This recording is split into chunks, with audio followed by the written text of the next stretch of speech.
104.7 The Cave. KKLH, Marshfield, Springfield. A proud member of the Kansas City Chiefs radio network. Touchdown, Kansas City! Now, it's time for Ned Talk. Very first question, right out of the box. Mr. Reynolds, did the Easter Bunny come to your house today? Always hippity hopped in with chocolate Easter eggs and all sorts of things. A fifth? A fifth? Did he have a fifth with him? There was an occasional one, yeah. I'm Joe Westen, and it is Ned Talk on 104.7 The Cave, your local live sports talk show. Ned Reynolds right there. Jake Gillette sitting across from me. Jake, how are you this morning? I'm good. I'm a little tired. See, Ned called me last night and asked me to dress up as the bunny, and then he did tell me it better be bigger than a fifth, so... Fifth and a half. There's fifth and a half, that's right. Josh Roberts with us. Josh, Easter Bunny stopped by your house? Oh, probably. You don't know? Were you Yeah. sleeping somewhere else last night? No, but not as far as you know. Okay. But no, yeah, Easter is always a fun time. All right, let's get into sports because that's why they pay us to be here. And let's talk about the NCAA tournament. A couple of good games yesterday. One, particularly, a great game. The other one, good game, but not quite the Gonzaga UCLA game. Ned, your thoughts? No, Houston's not in the ballpark with these teams, but they are coming on. And you've got to give the whole team and their whole concept a lot of credit. They got there, and nobody expected them to be there. Baylor is really an outstanding ball club. In fact, the Baylor game with Gonzaga, which, if I'm not mistaken, had been on the schedule for this year back in maybe December and got COVIDed out, will be a dandy basketball game. I love the way Gonzaga plays. In all honesty, I did have them in the championship game, but had them playing Illinois. And certainly not Baylor, although Baylor certainly deserves to be there. That'll be a terrific game. Ladies play tonight, and that'll be a very interesting game as well, Arizona-Stanford, because this will be the third time this year they played. Oh, wow. Because they're both in the Pac-12, and Stanford has blown Arizona out of the ballpark in both previous games. But this is a different Arizona ball club. They're playing very well on defense. And, well, when you can hold Connecticut down to 59 points, a very good Connecticut basketball team, you have some defense going for them. I think we'll see two very good and certainly deserving championship games. Now, we talked about this, well, in the previous two editions of Ned Talk, that you don't think that there are such a thing as Cinderella or upsets at this level of college basketball. But on the women's side, you got to say a little bit that that's a upset, them beating UConn. Well, it was. There's no question about that. I was telling these guys I did see that game, and Connecticut had a terrible shooting night. When I saw Connecticut play earlier this year, I remember remarking to the people I was watching it with, this is a good team, very good team. Beckers is a fine player, but they are not a real not great. They're good, but they're not a great perimeter shooting team. They like to slash and drive in, and which is fine. They have the athletes to do that. Those shots against Arizona did not fall. Part of it was Arizona's defense, but part of it was just plain bad luck. They just simply were not able to get their shots to fall, and it cost them, I think, Connecticut ended up shooting, 31% for the game, and that's not going to win for you at all. Again, Arizona's defense had something to do with that, and Beckers, who had 18, she's a fine player, but she was shadowed by the Pac-12 Defensive Player of the Year. And that young lady from Arizona did a terrific job on them. Are they a Cinderella? Yes, I guess in the respect that they're not expected or weren't expected to be there. But no, they can play the game. They'll give Stanford a pretty good fight tonight. Jake, what's been your highlight so far for the tournaments? That game last night was unbelievable. I would say of the year, I'm used to watching the Dukes and North Carolinas during the midseason, and those are the games you really sit down on a Monday night while there's no football on and watch those games. But that game last night was unbelievable. I will tell you that I've watched more women's basketball this year because I'll tell you, those girls are really, really good. They are not what am used to seeing from a ladies basketball team. I mean, they got some hops. They got defense. Those kids have heart and desire. So I've been really watching both. I think this year is a little bit different because they kind of paired them up where we're watching back-to-back games. If there's not something you want to watch, it's going to be on ESPN, and the ladies are playing. So, That's right. But that last night's game, the Zags playing UCLA. UCLA had them beat, in my opinion. But the Zags showed why they're undefeated. They showed why they are supposed to be in the championship game against Baylor. And this is the game I was looking forward to all year. And it got canceled, like you said, Ned. So I can't wait for Monday night. It's going to be a good game tomorrow night. How much college basketball have you taken in this year, Josh? More than I thought I would, mostly because I had a passing interest in Alabama's success, which normally is just related to football. But once they lost, I was like, well, my bracket is busted because I had them winning the whole thing. Of course. I want you to know, though, I did pick Illinois to lose to whoever beat them. I just randomly picked that one. It was Loyola. Yeah, I picked that one. But, that didn't really matter. But, yeah, so I'm going to watch these two games. I want to see the women's championship. I want to see the men's championship. And for me, I mean, that's just as exciting as anything because that's it. It's the last game, And then you're done for a year. Yeah, then you're done for a year. All right, so let's go to the picks right away. You've got the women's championship is today, correct? It's tonight, yes. Tonight, what time does it start? I believe 5 o'clock, if I'm not mistaken. And it is? It's Stanford, Arizona. This is the third time this year they play. They're both Pac-12 teams. And Stanford has won big, not just close games. They've Stanford won big. undefeated. Sorry to bother you, but are they undefeated? No, they've lost, I think, 2, if I'm not mistaken. I must admit I don't know the record, but they've lost a couple of them. Stanford has a nice ball club. They're big. They're big and they're very talented. You saw what they did to the Lady Bears, and I thought the Lady Bears had a very good basketball team. Yeah. But when Stanford can hit, which they can from the perimeter, that enhances tremendously their baseline game, which can really turn the defense on with those big rangy players they have down there. Arizona is much smaller. They're quicker. They'll have to shoot the ball very well to beat Stanford tonight. They have not come close, but again, it's a different Arizona team. I think that can give Stanford some fits. But hey, Tara Vandiver's been at Stanford for 34, 35 years now. She's a Hall of Fame coach, knows how to overcome this. But having said that, Oriema at Connecticut couldn't overcome it. His kids could not shoot the basketball with any kind of relative consistency. I think Stanford wins, and I think it's probably by 4 or 5. I think it'll be a really close game, but I do think Stanford wins the national championship. That's my pick. Stanford is 30-2 on the season. They lost back-to-back games at Colorado and UCLA. And those were January 17th and 22nd. Odd time of year to lose for a team that's good because you usually see those losses a little earlier in the season while a team's trying to gel. But they were undefeated up to that point and then lost 2 back-to-back, 1 in overtime. And then the UCLA game was fairly close. It was 70-66. But, Joe, at the time they lost them, they were the number 1 team in the country. They were number 1 consensus, all the polls and all that. Those 2 losses knocked them out of there and boosted Connecticut to number 1. Now, there is some criticism of the Big East as perhaps getting a lot more publicity than they deserve. Connecticut went through undefeated. They haven't lost a conference game in since 2013, I think it is. Wow. And last year, for those period of times, it was the American Athletic Conference, and this year the Big East, not a league game have they lost. That's just remarkable when you think about it. And you're right, both games were a blowout. They beat Arizona on February 22nd, 62-48, and then earlier in the season, they beat them January 1st, and it was 81-54, so not close in either game. Who do you got on the men's side? Boy, I'll tell you, I have to like Gonzaga. They've gone through undefeated to this point. Will they be the first undefeated team? Gentlemen and ladies who happen to be listening, Baylor is really, really good. If Baylor plays the way they can and play consistently and shoot the ball well, I think they beat Gonzaga. But there's a lot of ifs, ands, and buts. Gonzaga is very good. They're living a charmed life. Yes, they won a close game last night. And if you draw a parallel, Connecticut, the ladies, won a close game in their semifinals, like on a foul that should have been called and was not. I saw that. And then lost in the next game. Does that follow through with this one too? I'm going to say Baylor wins. Really? I'm going to say Baylor wins by maybe 3 or 4 points.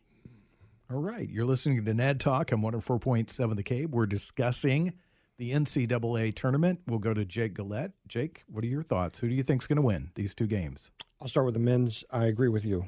I think Baylor's defense is very, very good, and I think they're going to hold those guys, especially down that Timmy kid down in the middle with the mustache.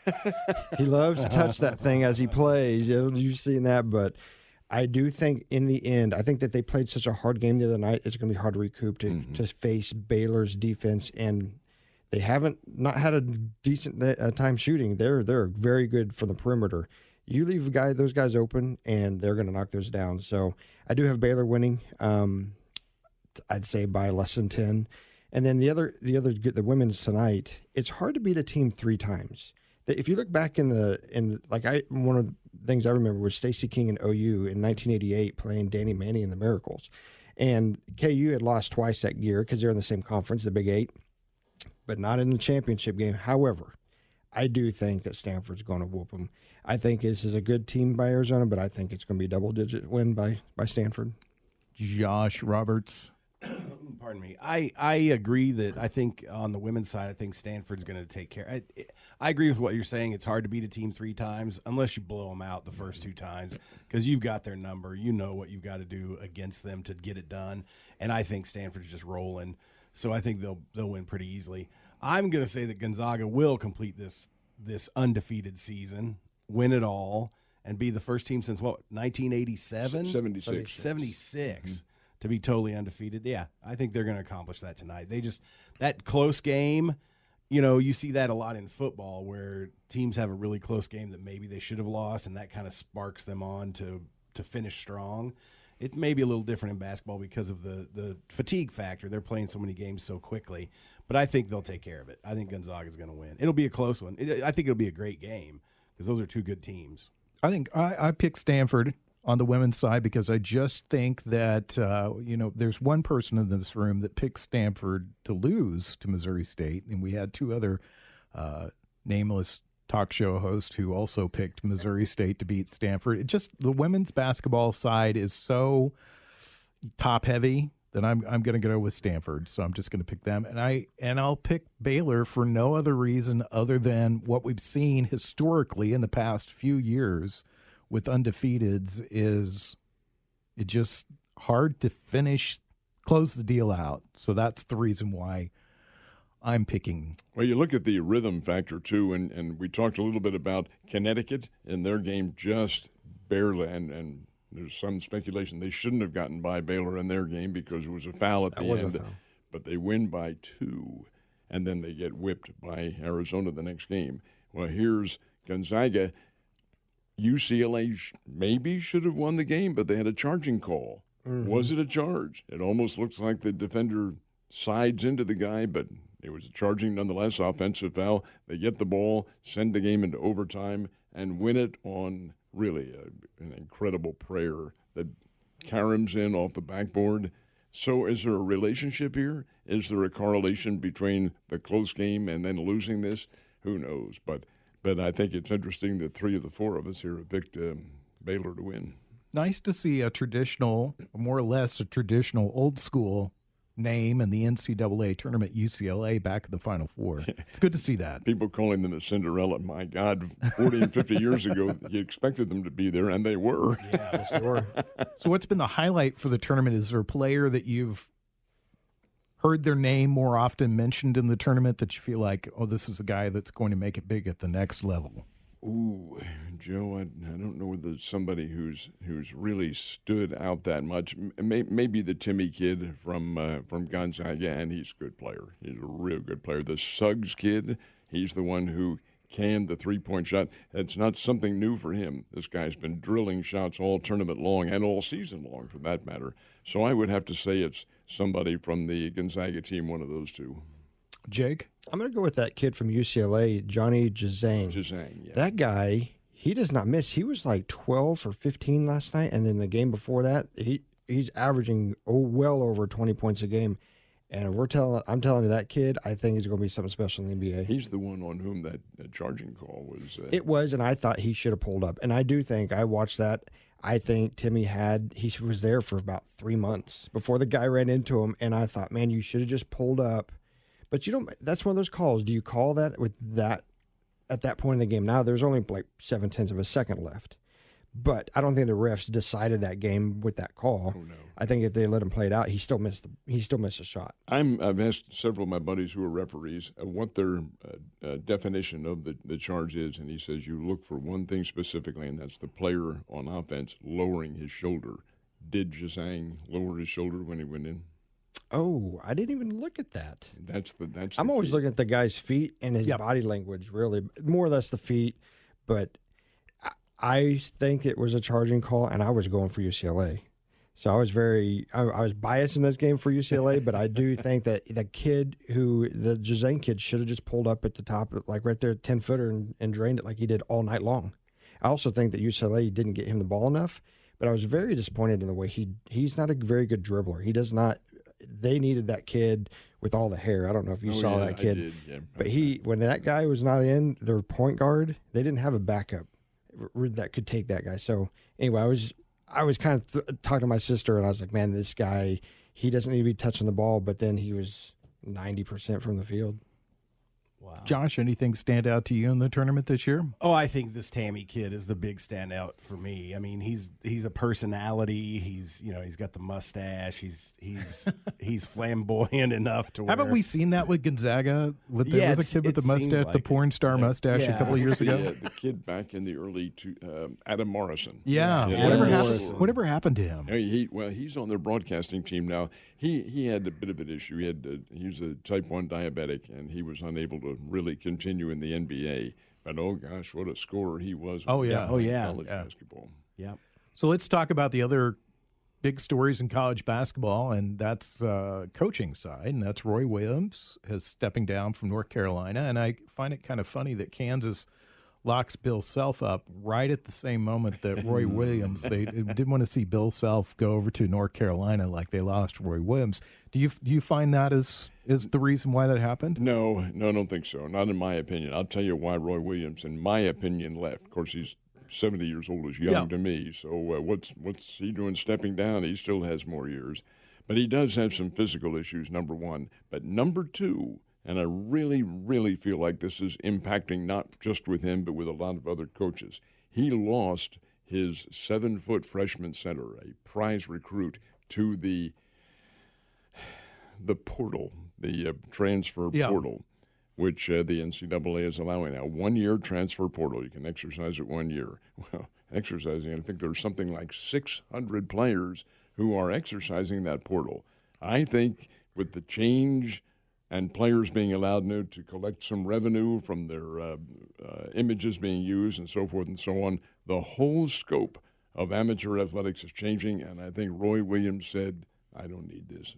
The heck with that. I'm losing players on a 1-year portal. What's the purpose in recruiting if we're going to leave the campus? I think that entered into his thought process, and with others. We mentioned that Roy Williams, Porter Moser, is leaving Loyola and going to coach Oklahoma. And taking over for Lon Kruger at Oklahoma. That does surprise me a little bit because Moser had it made at Loyola. Had a really good deal. But, hey, you're climbing the ladder. That's what it's about, I guess. What do you think of the Bill Self move, Jake? I'm born in Lawrence, Kansas, so I'm a huge Jayhawker. Excuse me. So that tells me a lot. I did not want to see him leaving. I think he's a great coach, but it tells me that KU – they're not stupid. They got rid of their AD, Mr. Long, and they see. There's some sanctions coming, I think, but I don't think it's going to be as bad as everybody thinks it is, or they wouldn't sign Bill Self to this long. I mean, we're talking a lifetime, regardless of what happens. But Jake, there are some stipulations in there where they don't have to pay him off if the NCAA make certain charges. However, I do agree with you. I think they have an in as to what's going to happen, and it may not be quite as severe as everybody thinks. Yeah, he's the 8th coach since the 1865.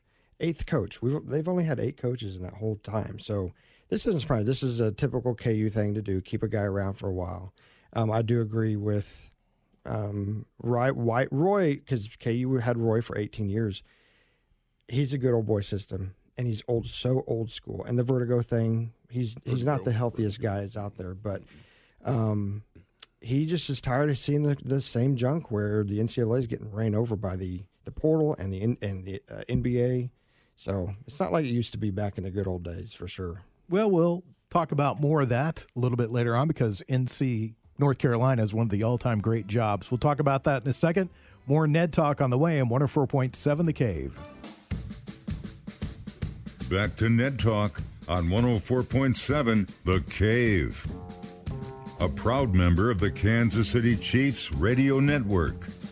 Before the break, we started a conversation about Roy Williams, and I want to get your guys' thoughts before we switch gears and go into football. What you think, who's going to get that job? Who's the leading candidate in your mind, Ned? I think it'd be one of the former North Carolina players. And there are several of them who do fall into that category. Michael Jordan? Yeah. Ooh. No. Michael Jordan has already announced that he does not want to coach. That's not his deal. But a couple of these guys are on television too. Kenny, I've forgotten his last name now, but he's on one of the ESPN analyst roles. He is very good. And Hubert Davis has been coaching in and around the NBA, former North Carolina star.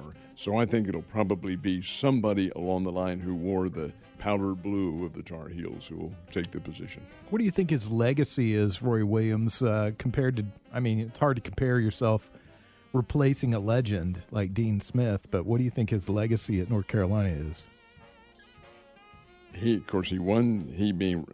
Williams won 3 national championships in his career, and all of them were at North Carolina. He also, I wonder how many realize this, he was an assistant. Williams was an assistant coach to Dean Smith at North Carolina before he took the job at KU. KU and North Carolina are Roy Williams' only head coaching jobs. And that's kind of rare in a profession where you see guys jumping back and forth and so forth and so on. But he only had those 2, and both for lengthy periods of time. I think his legacy is one of outstanding levels of coaching, brilliant teams, well-coached teams. You know, he was a stickler for the fundamentals of the game, and North Carolina always was a practitioner of that level of basketball. So I think probably that serves as his legacy, and the fact that he won. He was a big winner, and filling up the Dean Dome down there takes some doing. You better win. Jake, your thoughts? Who's going to take his spot, and what's his legacy to you? I agree with Ned. I think it'll be someone that has an affiliation with UNC. We've seen that happen with big programs, bringing in somebody that, like we were talking about how Loyola lost a coach to go to OU. I don't think you're going to see somebody coming up there. There's just some big shoes to fill. Let's not forget that, and I don't think they're going to go with an interim. They need to get out there and start recruiting now, because if we don't remember, Duke, North Carolina, Kentucky, KU, all these guys were affected by the COVID and recruitment. So this is now that we're starting to see some more fans in the stands and we're out and about shaking hands again. We still are wearing masks, but it's one of those deals where they need to be out recruiting. They need to find their guy right now to fix it just happened. I've never seen Roy have a really bad team like he did last year. As far as his legacy, he is a winner. And I loved his dad gummits, his post-view inner game.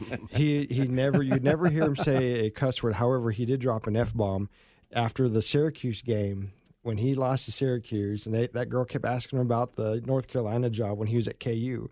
And he says, "I don't care about that right now." And he dropped a big one right on national TV. So that was the thing that I remember him most was he was like, right now, the kids in that locker room are like, "Hey, well, I don't give a crap about North Carolina." So good guy, though. I will tell you, heck of a recruiter. You fall in love with him when you meet him. Josh? I think the guys are probably right that they'll search for an alum of some kind to be the head coach. I can't think of any big name head coaches that are even available. Is there one? I can think of one that they might have their eye on, but they're waiting till after the championship game. Oh, okay. You're talking about Mark Few? I am. I don't think Mark Few is going to leave Gonzaga. He's got a pretty good deal out there, and he has organized that program to where they're a championship contender every year. That's a private opinion. But it's also, I think, ego. You know, it's like Gonzaga is a good program, and Mark Few's built it into a very good, great. I mean, honestly, a great program. But North Carolina, there's an allure to those, the KU, the Kentucky, North Carolina, Duke, Yeah. there's an allure to about 4 or 5 jobs in college basketball that it's hard for guys to resist. I And agree. you notice it's been kind of quiet from the North Carolina camp. So I wonder if that's the guy that they've One got their factor. eye. One factor. Last time North Carolina won the national championship was 2017. And who did they beat? Gonzaga. Gonzaga. Sorry, Josh. I No, interrupted. that's fine. No, and that makes perfect sense. I mean, I think you're right because you just said it. There are those top tier schools that the majority of people that get into college basketball coaching, that's like their pie in the sky dream is to coach one of these big schools. So Gonzaga is a great program, but I still think that you could lure that guy away with the prospect of like you can do this with North Carolina.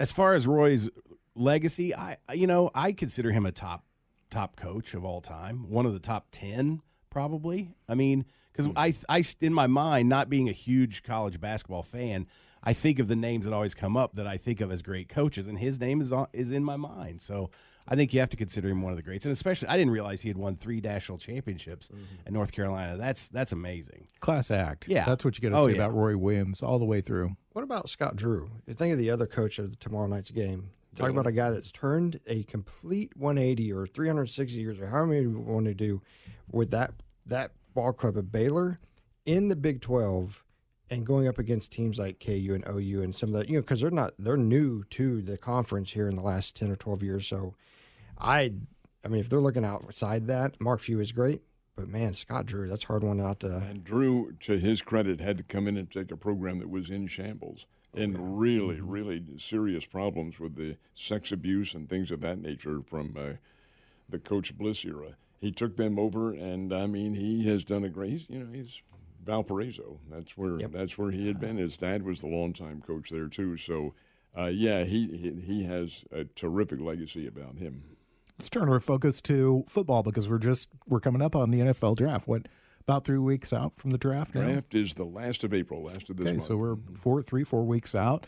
And I'm hearing a lot of buzz on the Chiefs websites, the podcasts, the talk boards about replacing Sammy Watkins. That seems to be a big deal to people. Do you consider it that huge of a deal? Oh, I don't know, because I think they need a lot of depth, a lot of starters and a lot of depth on the offensive line, number one, and defensive line, number two. Now, they have gone to some length to get those situations corrected through free agency, but you correct so many of them with a good draft. No, they've got wide receivers. Heck, Tyreek Hill and people like Kelsey. I think it's Kelsey and Hill, if I'm not mistaken, are free agents after next year, 2022. So yeah, you can address the problem, and if it's going to be that.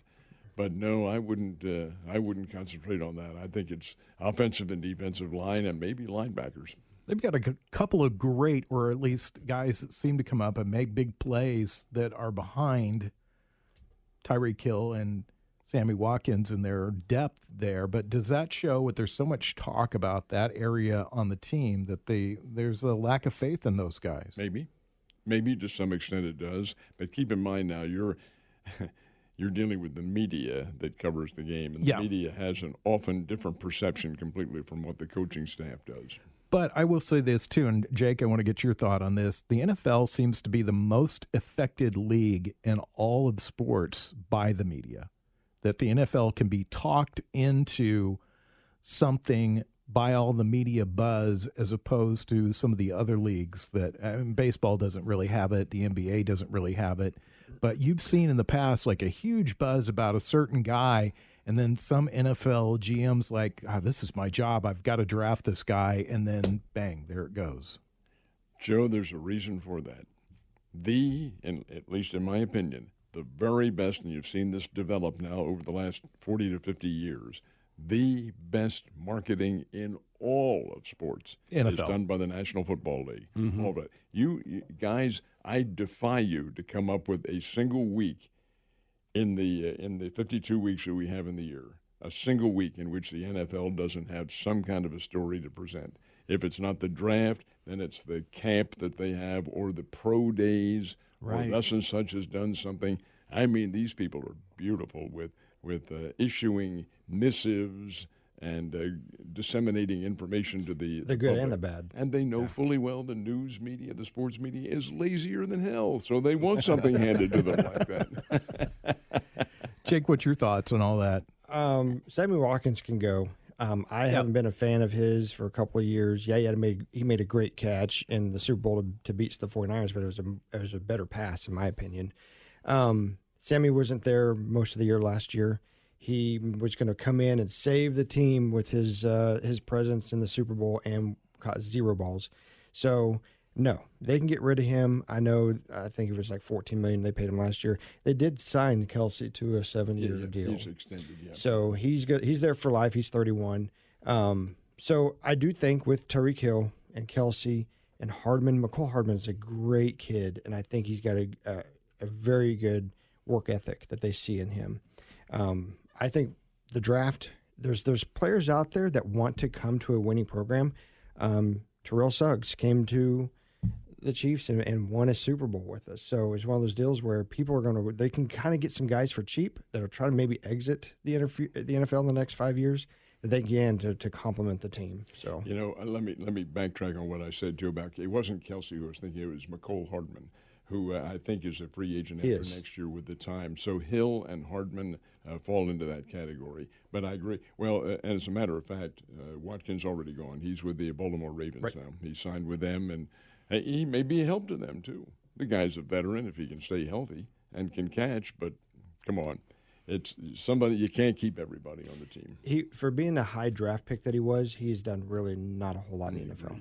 Let's turn to Josh because he's our resident college football expert, at least Alabama college football. Roll Tide for Josh. We're seeing this right now. Trevor Lawrence done nothing but win, but nothing but be a great quarterback at the college level. I know you hate him. He's nothing Trevor but Lawrence because he beat Alabama. Well, No, I mean I don't hate him as a person. Okay. I just hate him as a Clemson player that beat Alabama. Well, you're seeing it right now that there's a lot of talk that maybe the BYU kid is the kid that people are going to go with. Do you think people are going to talk themselves out of Trevor Lawrence and he's going to fall in the draft? I think Trevor Lawrence will still go high in the draft. Now, I was talking to Ned. Apparently, Alabama had a pro day with Mac Jones, and people were not impressed with his accuracy as a passer, which is disappointing because he's a great quarterback, too. He had a bad day at the wrong time. So that may affect his draft status. Who knows? But now I think when you look at Trevor Lawrence, the dude, he has the size, he's got the range, he's got the ability, and he's a smart guy. So I think he'll still be high in the draft. The kid from BYU is a fantastic quarterback too, though. So this may be a good draft for quarterbacks again, like one of those 1983 style when you had John Elway and Dan Marino and Jim Kelly and all those other guys. Yeah. So, I mean, you could have this could be a really good draft class, but we'll see. Trevor Lawrence, they've got him picked going number 1 to Jacksonville Jaguars. We'll be back in just a minute with more Ned Talk on 104.7 The Cave. Back to Ned Talk on 104.7 The Cave. A proud member of the Kansas City Chiefs radio network. It is a beautiful spring day. Spring to myself and to Mr. Reynolds means baseball, and baseball got its start on Thursday. We're 2-3 games in. The Mets are mathematically eliminated. But now they can't be because they haven't played yet. That's right. They were COVIDed out. All the games this weekend with Washington are out. Yeah, so we've had just that so far. I think that's the only COVID news that we've had for baseball. There's some fans in the stands, which is good to see. And the grass is green and the boys are playing. And are you enjoying it? How much baseball have you watched? Absolutely. I have watched quite a bit of it. The fact is that, yes, I'm a big baseball fan. And when April 1st arrived, I thought they should have declared a national holiday. And not everybody played, of course. We just mentioned Washington and the New York Mets haven't played yet because of a COVID outbreak. But the fact remains that, yes, the game is back.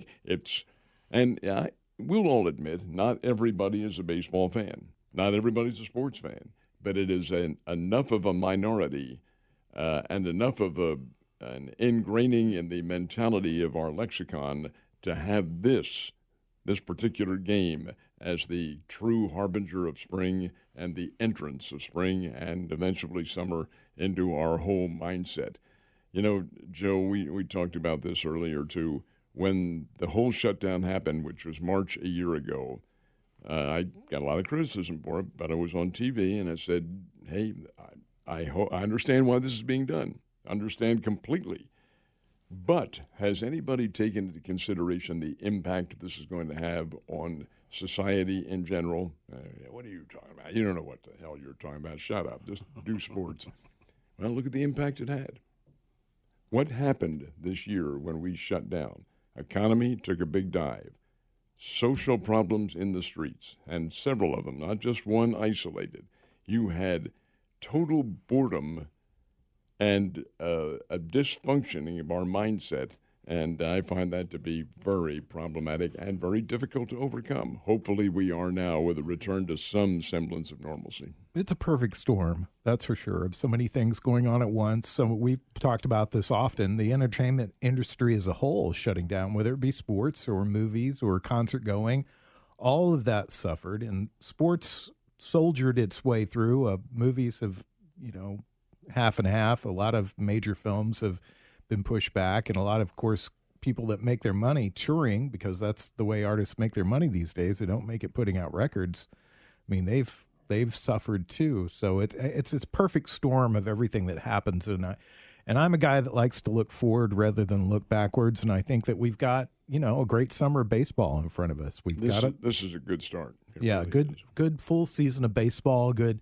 real measure of how good teams are. Real good measure of real statistics from players. And has there been any takeaways that you've had from early in the season, or are you just enjoying it? No, more the enjoyment. Takeaways, well, of course, you're always going to have some, but keep in mind there are a 162-game schedule, and we'll use the Cardinals, 160 more to go, and for the Kansas City Royals, 160 more to go. The Royals are not going to score 10 and 11 and 14 runs every game that they play, but they have a very good lineup, an extremely good lineup, and one that is quite capable of doing a lot of damage. Now, the Cardinals, and I know this is going to result in somebody saying, you know what the hell you're talking about. The Cardinals kind of worry me a little bit. They have the big sticks in their lineup, and they are good. Goldschmidt, Arenado, DeYoung. This is a power-packed group that they have in there. They can hit the ball. Can they stop anybody? They're pitching. Hey, you had Jack Flaherty going on the opening game, and he gets 6 runs in the first inning and cannot hold it. He didn't get the win. Had to leave the game in the 5th inning. He's getting belted around pretty good. Bothersome. Have a day off Friday. What happens yesterday? Adam Wainwright comes in, 6 runs off him in the 3rd inning. He takes the loss in that game. Today you have Carlos Martinez, whose consistency is the equivalent of Jell-O. He might throw a great game, might throw a no-hitter, but he also might get blasted out in the 1st inning too. I think they've got some issues on their pitching. Jake, what's your thoughts on the start of baseball? Are you a huge baseball fan, first of all? I am not, because I grew up a Kansas City Royals fan. And so you turn on WGN or you turn on TBS. So I grew up a Braves fan. That was my team I followed. The 90s, back when I was still in school, and the Tom Glavins and the Mark Lemkes and the crime dog Fred McGriff. Sid Bream going around third base to score that winning run. I mean, was. I remember it was in a bar venue for concerts, and it was between acts, and we were standing at the bar watching Sid Bream could barely score that run, because the Braves were all over the place at that time. They were, but I am glad to see some normalcy. 2021 has not disappointed when it comes to sports. It's been a good start to the year, and so it's nice. When the sun's shining and you got people in the stands and these guys are playing, as far as takeaways for the year, Bryce, what's his name? The guy for the Harper is still a punk. And you saw he got in a fight yesterday. Hey, it's my team. Come on, man. Let's turn to our Cubs fan. Yeah, I'm the Josh secret. Roberts. I'm the secret Cub lover around here. I'm excited for baseball. I mean, I think with what you guys are saying, I have always been a casual baseball fan. I started rooting for the Cubs years ago because I thought this is the ultimate underdog in all of sports. No team has had the futility that they've had 108 years. And, you know, it was great that when they won the World Series in 2016. But I'm excited more this season than I have, and I think it is because there was nothing last year. And so I plan on watching a lot more baseball this year than I did last year or the year before even. And so, yeah, I mean, it's exciting. And what Ned was saying, spring is here. It's all part of spring. That's the smell of freshly mown grass. And going to a baseball game is one of the greatest sporting events you can attend because of just the atmosphere of it. You know, it's electric. It's so much more electric being there than watching it on TV. This is as long, Josh, as the commissioner doesn't foul things up at the rate he's been going to. But that's another story. I want to get your thoughts about that. So, I heard you when I was in the other room beefing about Mr. Manfred. What's the problem here? Well, I object to his pulling the All-Star game out of Atlanta. I know that goes against the grain because I have a lot of respect for several of the baseball journalists on a national scale in this country. One of whom, in particular, came out in favor of it today, Bob Nightingale. He's a great guy, great interview, knows the game backward and forward. But my objection is this. What does that prove? Does it call the public's attention to a voter circumstance in Georgia? Yeah, it does. But it also creates a great level of negativity, and we don't need that. We're not at this time. I also object to baseball being involved in the political arena. Not to say you don't have your opinions, of course you do, but there are ways of expressing them rather than disrupting a schedule like pulling an all-star game and punishing Atlanta on a circumstance in which they were going to honor Hank Aaron. Now, come on, people, what kind of thinking is that? The other ways that could be done, sure, if the Players Association has some issues, fine. Players don't have to go to the all-star game. It's not a mandate, or they could use it as a platform to express their opinions. But to disrupt a schedule, I think, is wrong, wronger, and wrongest. And this guy, Manfred, who's been the commissioner since 2015, this is not the first time he's pulled a stunt like this. Runners on second base and double headers of 7 innings. Now, keep in mind, the owners are the ones who hire him. The owners are also the ones who can fire him. Mm-hmm. Thank you. Couple of thoughts, because you and I stand on different sides of the fence politically, and I'm going to say I haven't had a lot of thought about the All-Star game being pulled out of Atlanta. I understand the reasons, and I understand the reasons why. I can also understand that with the contract coming up in the very near future, that this may be a way to placate players who are obviously more involved in politics now than players have been in the past. But I'm a big believer that sports and politics, whether we like it or not, are kind of woven together, whether we want to believe that or not. And I think that it was an interesting move. I'm not going to offer an opinion on it because I honestly don't know enough about it. I don't agree with the policy that Georgia's put in place. That's just my opinion on that. But I also think that one of the ways that America works, that we kind of work the best, is one of the things that a political science professor at Missouri State brought up to me was you vote with your dollars. And hurting a area by taking dollars out of their pocket is a way of showing your disapproval for what they've done. And that can be done any number of ways for any number of reasons for both sides of the fence. So that's just my thoughts on it. I can't argue the thought process there, and you're right. The painful disruption of the economy is a major factor. But what kind of a unification is that? It doesn't create any at all at a time when we need to be unified. I agree with you. I agree with you 100% on that we do need to be unified. And I'm not sure that the All-Star Game's the platform for this. And I would also say I think that this smacks of placating players. It could. Yeah. It could. Of course, the Players Union is the one that does the negotiating, the negotiators for them. And, yes, the contract will come up and expire on December the 1st, and that's when all the haranguing will begin.